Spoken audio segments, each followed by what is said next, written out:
ইন্ডিয়াতে যদি শাহরুখ খান থেকে থাকে, আমাদের বাংলাদেশেও সাকিব খান আছে।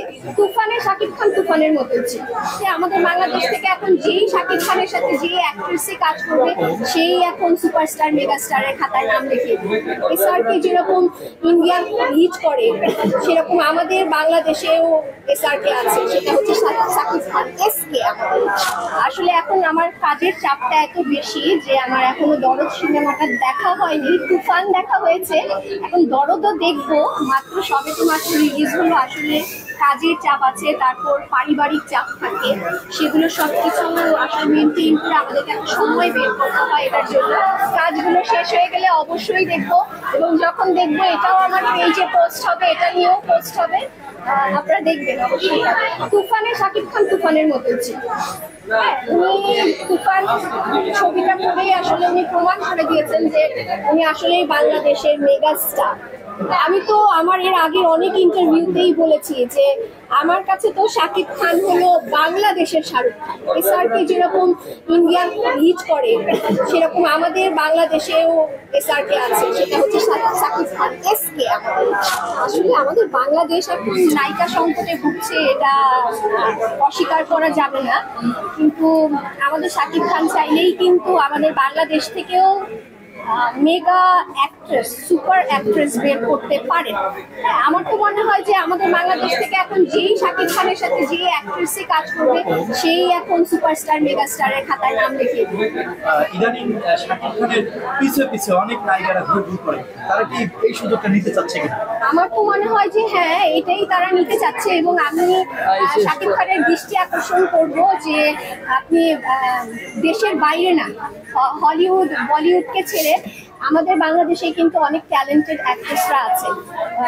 প্লিজ আপনি ওনাদের সাথে কাজ করেন, আমাদেরকে বেস্ট কাজ উপহার দেন।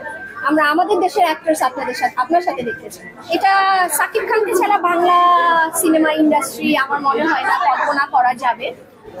অনেক বড় একটা সময় ধরে কিন্তু উনি বাংলা সিনেমায় লিড করে আসছে, এবং খুব কম অ্যাক্টর্স, আমার খুব কম বলতে গেলে কি আমার মনে হয় বাংলাদেশে আর দ্বিতীয় আরেকটা অ্যাক্টর্স এরকম লিড এখনো কেউ করতে পারেনি, এবং আমার মনে হয় আরো চালিয়ে যাবে।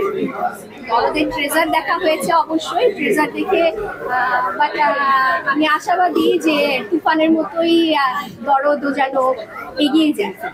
সবচেয়ে বেশি ভালো লেগেছে হচ্ছে যেই অ্যাক্ট্রেসের সাথে উনি ইন্ডিয়ান অ্যাক্ট্রেসের সাথে কাজ করেছেন, ওই অ্যাক্ট্রেসের সাথে ওনার যে কেমিস্ট্রিটা, আমার সেটা খুব ভালো লেগেছে। বললাম না, তুফান সিনেমা করে তো একদম তুফানি তুলে দিয়েছিলেন, এখন হচ্ছে দরদ সিনেমা করে হচ্ছে উনি ছাড়া ফাটিয়ে দিয়েছেন। যে কথাটা বলেছেন আমার মনে হয় পারফেক্ট। বাকিটা আমি হচ্ছে ছবিটা দেখার পরই আসলে আপনাদেরকে জানাতে পারবো যে আসলে ছবির ভিতরে কি আছে। উনি একজন সুপারস্টার মেগাস্টার, নিজেকে ওভাবেই মেনটেন করেছেন। এবং আমি কিন্তু আপনাদেরকে বারবারই বলছি, ইন্ডিয়াতে যদি শাহরুখ খান থেকে থাকে, আমাদের বাংলাদেশেও সাকিব খান আছে, তো সেটাই তিনি মেনটেন করছেন। আমি বলবো যে উনি কিন্তু প্রতিটা ফিল্মে নিজেকে কিন্তু একটা নতুন রূপে নিয়ে আসেন, নতুন রূপে নিজেকে প্রেজেন্ট করে, নিউ লুকে আসে। যেমন এর আগে আমরা প্রিয়তমা ছবি দেখেছিলাম, ওখানে ওনার চুলগুলো বড় বড় ছিল। দেন তারপর দেখলাম যে আরেকটা হলিউডের নায়িকার সাথে একটা ছবি করলো, সেটাতে উনি একদম ক্লিন শেভ করে একদম শার্প ভাবে ট্রিম হয়ে, আরো মনে হয় আরো একদম বয়স মনে হচ্ছিল যে আরো কমে গেছে সেই ছবি। আর এখন দরদ সিনেমাতে না, তুফানের মধ্যে যেটা তাকে দেখেছি, তুফানে তো আমার তাকে পুরো একদম আমাদের বাংলাদেশের, বারবার বলছি উনি আমাদের বাংলাদেশের শাহরুখ খান। আমার কাছে ওনাকে একটা কথাই বলবো, উনি আমাদের বাংলাদেশের শাহরুখ খান যেভাবে ইন্ডিয়ায় যেই পর্যায়ে চলে গিয়েছে, ওনার যেরকম ভক্ত, আমার মনে হয় বাংলাদেশ হিসাবে উনি পারফেক্ট। শাকিব খান আরো লম্বা সময় এই জায়গাটা লিড করে যাবে, এই জায়গাটা কেউ নিতে পারবে না। সংবাদ, ফিচার ও অনুষ্ঠানের জন্য ভিজিট করুন সংবাদ প্রকাশের ওয়েবসাইট এবং যুক্ত থাকুন ফেসবুক পেজ ও ইউটিউব চ্যানেলের সঙ্গে।